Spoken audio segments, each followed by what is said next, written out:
la sortie médiatique du président rwandais Paul Kagame, qui se retrouvait en France pour des questions de vaccin, nous n'avons pas compris comment on peut passer du vaccin directement à des interviews où le journaliste est en train presque d'exciter le président rwandais à dire des choses. C'est comme si nos collègues, confrères français aiment bien faire parler le président Kagame deux fois pour ne rien dire.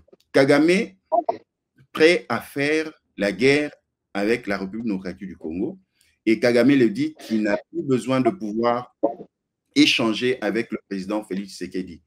Comment avez-vous évalué la sortie médiatique du président rwandais? Qu'est-ce que la République démocratique du Congo doit comprendre par ce message? Alors, il faut à la fois contextualiser et s'intéresser au mobile et à l'opportunité.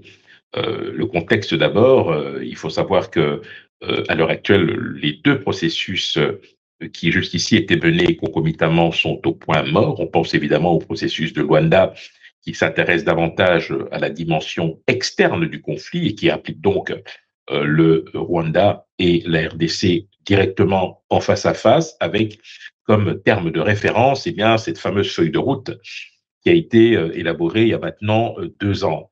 Et puis, vous avez la dimension interne, celle qui propose effectivement de ramener à la table des discussions tous les groupes armés à travers le programme de démobilisation, désarmement, relèvement communautaire et stabilisation qui permet donc un retour à la vie civile de ces groupes armés. Ces deux processus sont aujourd'hui en panne. Voilà pour le contexte. Le mobile, eh bien, il est très simple. Vous savez que le 14 et le 15 juillet prochain, les Rwandais se rendent aux urnes pour élire le président de la République, mais aussi les députés qui vont siéger au Parlement. Et donc, vous pensez bien que pour Paul Kagame, l'occasion était beaucoup trop bonne pour pouvoir développer un discours qui se veut essentiellement destiné à la consommation intérieure. Et donc, de ce point de vue-là, indépendamment effectivement du professionnalisme du journaliste, eh bien, c'était du pain béni pour Paul Kagame de resserrer les rangs et montrer à son peuple la détermination qui est la sienne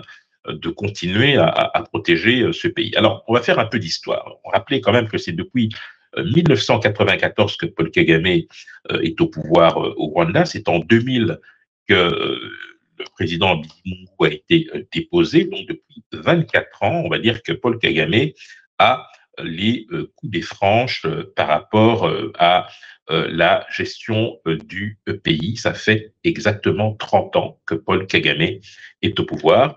En 2015, à la faveur d'une opportune modification de la Constitution, eh bien, on a remis les compteurs à zéro, ce qui permettait de passer à la fois d'un régime présidentiel avec un mandat de 7 ans à 5 ans, sans limitation de mandat, ce qui fait que Paul Kagame, s'il gagne comme cela semble se préciser, puisque lors du scrutin de 2017, il a été élu avec 98,79%.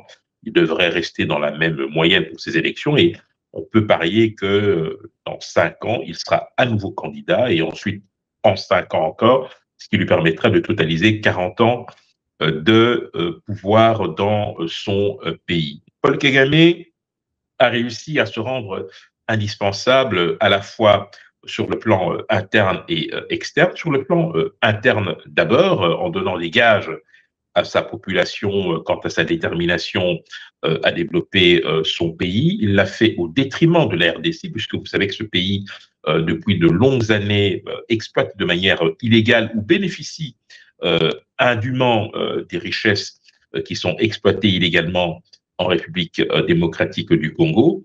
Il y a aussi de la part de Paul Kagame une volonté manifeste de museler son opposition. Vous savez que pour les élections qui vont se tenir le 15 juillet, il a empêché une fois de plus Victoire Ingabire de se présenter. Elle n'est pas la seule, il y a d'autres candidats et il va se retrouver à nouveau avec deux candidats qui étaient déjà confrontés à lui en 2017 et qui ensemble n'avaient réalisé que 1,21%. Donc ça vous donne une idée du ridicule de la situation. Donc à ce niveau-là, il n'y a aucun suspense. Sur le plan international, évidemment, Paul Kagame a su se rendre quasiment incontournable sur trois dossiers importants. Le premier, c'est celui des opérations de maintien de la paix, puisque le Rwanda est actuellement le pays africain qui est le premier en termes de contribution des opérations de maintien de la paix. Le Rwanda est présent en Centrafrique, mais également dans le Cabo Delgado au Mozambique, là où d'autres pays africains n'ont pas voulu dépêcher des troupes. C'est un premier point. La deuxième chose, évidemment, c'est le deal passé avec le Royaume-Uni pour accueillir les migrants en situation irrégulière.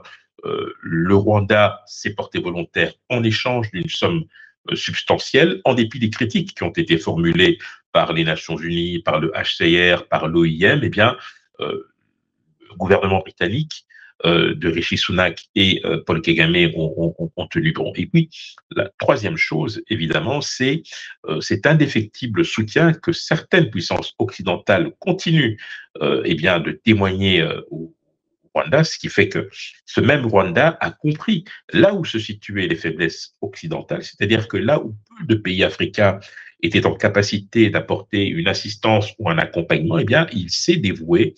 Et c'est ça qui rend les choses un peu, je dirais, particulières, c'est que vous avez des structures comme les Nations Unies, comme l'Union africaine, comme l'Union européenne, qui ont beaucoup de scrupules à passer à la, je dirais, à l'étape des sanctions, parce que le Rwanda a su précisément, eh bien, s'aménager des opportunités de pouvoir se rendre utile et que par conséquent, il sera très difficile de taper sur les doigts de quelqu'un qui vous rend service.